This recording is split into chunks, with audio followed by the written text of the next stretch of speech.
आखिर क्यों हुई पीएचईडी से सुधांश पंत की विदाई? ये अपने आप में एक सवाल है, लेकिन हम आपको इसका जवाब देते हैं।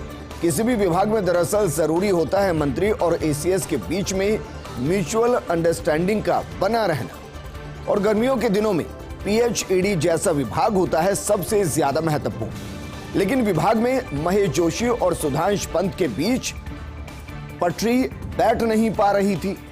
महेश जोशी के काफी प्रयासों के बावजूद विभाग में प्रॉपर प्लानिंग नहीं बन पा रही थी, और इसी बीच उठ गया ईआरसीपी को लेकर एक बड़ा मुद्दा। केंद्रीय मंत्री गजेंद्र सिंह शेखावत और कांग्रेस नेताओं के बीच एक लंबी बहस छिड़ी। इस दौरान गजेंद्र सिंह शेखावत ने सुधांश पंत की कार्यप्रणाली की तारीफ करते हुए कहा कि सुधांश पंत के आने के बाद राजस्थान के जल महकमे में काम सही से हुआ है। संभवतः महेश जोशी के साथ शेखावत के इसी बयान का खामियाजा सुधांश पंत को उठाना पड़ा। अब प्रदूषण नियंत्रण मंडल में अध्यक्ष का पदभार संभालेंगे सुधांश पंत। अभी तक सीनियर आईएएस वीनू गुप्ता के पास ये अहम जिम्मेदारी थी।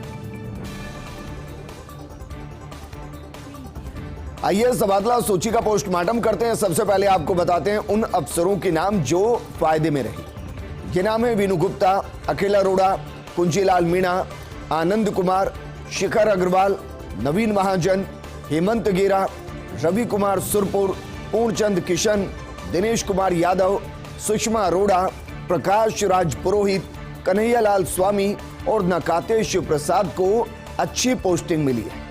लेकिन अब आपको बताते हैं वो अफसर जो तबादला सूची में घाटे में रहे। ये नाम है सुधांश पंत, अजिताभ शर्मा, आलोक गुप्ता, भास्कर एस सावंत, नवीन जैन, सीताराम भाले, आशुतोष एटी पेडनेकर, के पाठक, भानु प्रकाश येचुरी, आयुषी मलिक, महेंद्र सोनी, चेतन देवड़ा, यज्ञमित्र सिंह देव और सांवरमल वर्मा घाटे में रहे।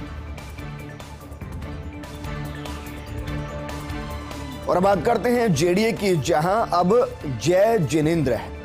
रवि जैन को बनाया गया है सरकार ने नया जेडीसी सचिव। उज्जवल राठौड़ भी जैन है, यानी कि जेडीए में संभवतः ऐसा पहली बार हो रहा है जब एक ही जाति के आयुक्त भी होंगे और सचिव भी होंगे। जेडीए चेयरमैन और यूडीएच मंत्री शांति धारीवाल भी जैन है। मंत्री से लेकर सचिव और जेडीसी तक गूंजेगा जय जिनेंद्र।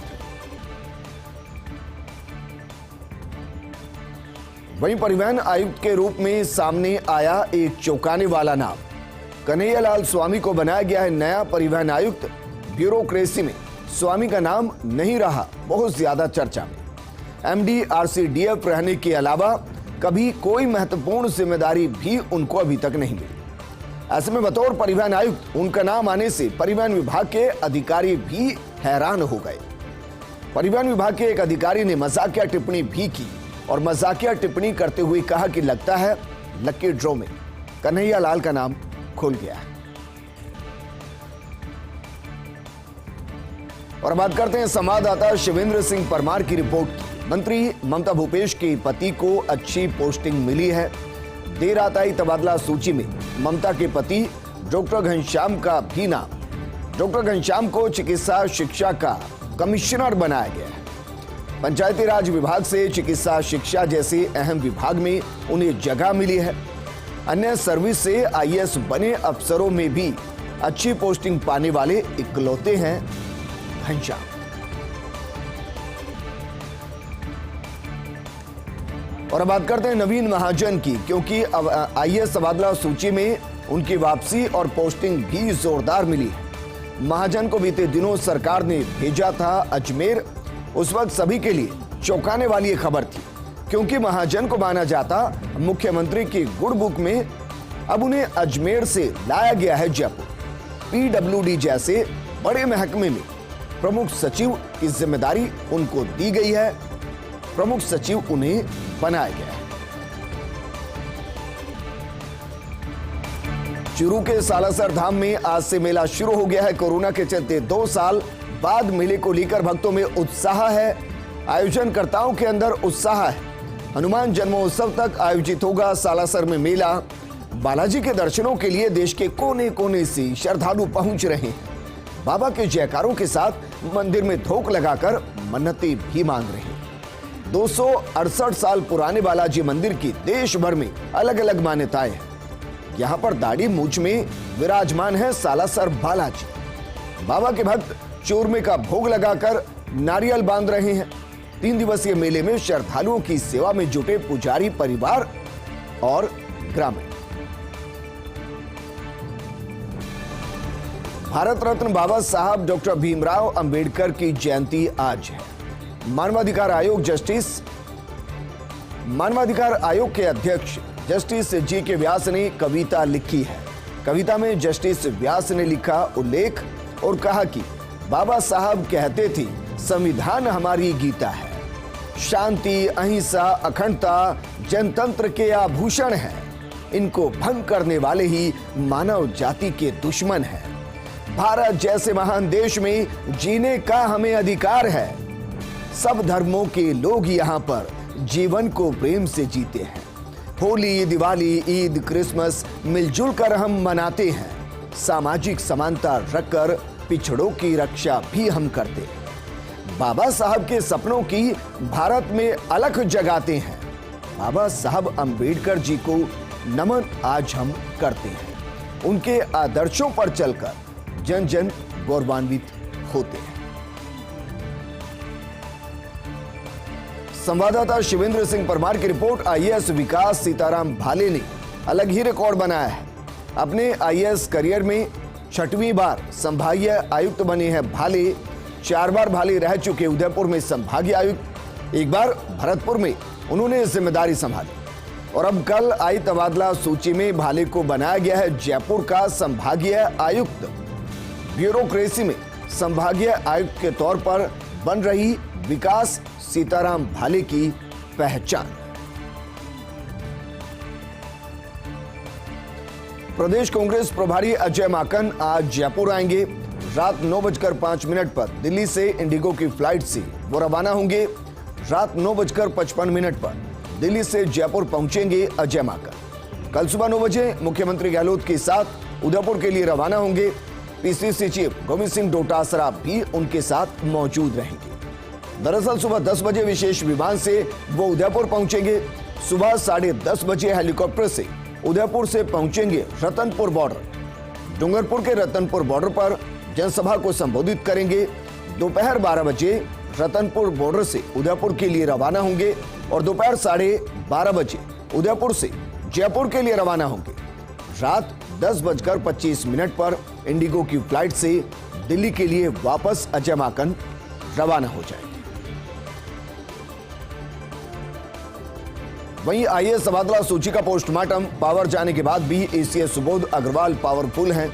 ऊर्जा विभाग का जिम्मा हटाया तो अब मिला पीएचईडी जैसे अहम विभाग की जिम्मेदारी। गर्मियों के दिनों में संभालेंगे पानी की अहम जिम्मेदारी। कुछ जिलों में 3 दिनों में, कुछ जिलों में 4 दिनों में वर्तमान स्थिति में पेयजल मिल रहा है। वाटर ट्रेन के जरिए भेजा जा रहा पेयजल। ऐसे हालात में सीनियर सुबोध को संभालना होगा वाटर मैनेजमेंट। ऊर्जा विभाग में कोयला संकट में अहम भूमिका उन्होंने निभाई थी। भारत रत्न डॉक्टर भीमराव अंबेडकर की जयंती आज। मुख्यमंत्री गहलोत ने अंबेडकर जयंती की प्रदेशवासियों को बधाई और कहा कि महान बहुज्ञ, विधिवेता, अर्थशास्त्री, समाज सुधारक, भारत के संविधान के रचयिता को जन्मदिन पर कोटि कोटि नमन करते हैं। डॉक्टर अंबेडकर ने अपने जीवन काल में समानता के लिए संघर्ष किया और अपना पूरा जीवन देश के लिए समर्पित कर दिया। संविधान निर्माता के रूप में उनके योगदान के लिए देश सदैव ऋणी रहेगा। आधुनिक भारत की नींव तैयार करने में उनकी महती भूमिका रही। भारत रत्न बाबा साहेब अंबेडकर को उनकी जयंती पर शत शत नमन करते हैं। राजस्थान में भीषण गर्मी के बीच अघोषित बिजली कटौती, लोड शेडिंग के नाम पर शहरी क्षेत्र में 4 घंटे अघोषित शटडाउन है। बात अगर ग्रामीण इलाकों की करें तो वहां भी 2 से 4 घंटे तक बत्ती गुल से लोग परेशान हैं। पिछले साल से 600 लाख यूनिट डिमांड हर दिन बढ़ गई है, जबकि सप्लाई 2532 लाख यूनिट हो रही है। डिस्कॉम अधिकारियों की माने तो पावर प्लांट्स की 5 यूनिट्स बंद हैं। अघोषित बिजली कटौती के लिए कंपनियों के पास लोड शेडिंग का सहारा है और उसी के जरिए 2 से 4 घंटे का पावर कट किया जा रहा है। और अब बात करते हैं राजस्थान में मानसून को लेकर मौसम विभाग की भविष्यवाणी की तपती धरा के बीच में हर कोई इस भविष्यवाणी का इंतजार कर रहा था। मानसून 2022 को लेकर जून से सितंबर तक पहला अनुमान जारी हुआ है। राजस्थान में इस बार मानसून औसत के आसपास रहने का अनुमान है, जबकि पश्चिमी और दक्षिणी राजस्थान के कुछ इलाकों पर संकट रहेगा। इन इलाकों में बारिश का आंकड़ा औसत से काफी कम रह सकता है। देश भर में मानसून औसत की 99% बारिश होगी। राजस्थान में साल 1961 से 2012 के आधार पर मानसून के दौरान औसत बारिश का आंकड़ा 415 mm रहा है। मौसम केंद्र के निदेशक RS शर्मा ने बताया कि इस बार देश भर में औसत बारिश का आंकड़ा बदल रहा है। ऐसे में राजस्थान में भी इस आंकड़े में आंशिक बदलाव किया जा सकता है। मौसम का दूसरा अनुमान मई के अंतिम सप्ताह में जारी किया जाएगा, जिसमें प्रति माह के हिसाब से बारिश होने का अनुमान बताया जा सकता है। राजस्थान में पिछले साल मानसून बारिश का आंकड़ा औसत से 17% ज्यादा रहा। राजस्थान में पिछले साल कोटा संभाग में बारिश का आंकड़ा सबसे ज्यादा रहा।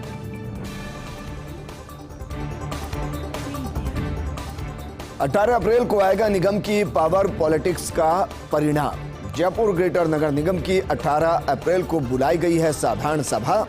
सफाई सहित 5 प्रस्तावों का एजेंडा जारी किया गया है। इनमें जोन वाइज सफाई व्यवस्था के टेंडर भी शामिल है। बीवीजी कंपनी को दिखा सकते हैं बाहर का रास्ता। इसके अलावा निविदा तैयार, विवाद से बचने के लिए समिति पुनर्गठन पर विचार का प्रस्ताव शामिल नहीं। साधारण सभा की बैठक में अधिकारियों को घेरेंगे पार्षद। जॉब बेसिस पर अस्थायी श्रमिकों की आपूर्ति की निविदा का प्रस्ताव भी शामिल है।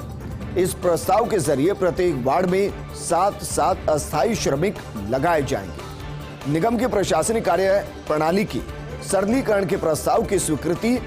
प्रशासन शहरों के संग अभियान के तहत जनप्रतिनिधियों का सहयोग लेने पर चर्चा। वार्डों में 50 लाख के विकास कार्य, सीवरेज सफाई व्यवस्था के साथ नालों की सफाई और रोशनी व्यवस्था में आवश्यक सुधार पर चर्चा हो सकती है। रोजा इफ्तार बनाम इलेक्शन पॉलिटिक्स। AIM प्रमुख और सांसद असदुद्दीन ओवैसी का जयपुर दौरा। रोजा इफ्तार में ओवैसी ने राज्य के संगठन खड़ा करने की बात कही और कहा कि राजस्थान और गुजरात में पार्टी चुनाव लड़ेगी। राजस्थान में बड़ी संख्या में लोग पार्टी की टिकट पर चुनाव लड़ने को तैयार हैं। हम मजबूत विकल्प बनकर उभरेंगे। आगामी चुनाव को हम चुनौती के रूप में ले रहे हैं। पार्टी जल्द ही संगठन को मजबूत करने के लिए जमीन पर काम करेगी। राजस्थान में पार्टी गंभीरता के साथ चुनावी मैदान में उतरेगी। पीसीसी में मुख्यमंत्री गहलोत ने केंद्र सरकार पर साधा निशाना और कहा कि बुलडोजर चलाकर मकान गिराने का हक आपको किसने दिया? कानून का राज नहीं रहा तो सबको भुगतना पड़ेगा। आज लोकतंत्र खतरे में है। संविधान की धज्जियां उड़ाई जा रही हैं। देश के युवा अभी नहीं संभले तो आगे भुगतना पड़ेगा। मुख्यमंत्री गहलोत ने संविधान निर्माता की जयंती पर विपक्ष पर निशाना साधा और कहा कि जिन्होंने कभी डॉक्टर अंबेडकर को नहीं माना वो आज उनकी मूर्तियां लगा रहे हैं। ये दिखावे के लिए अंबेडकर का नाम लेते हैं। वोट की राजनीति है। जल संकट से जूझते राजस्थान के लिए महत्वपूर्ण ERCP योजना को लेकर बोले मुख्यमंत्री गहलोत।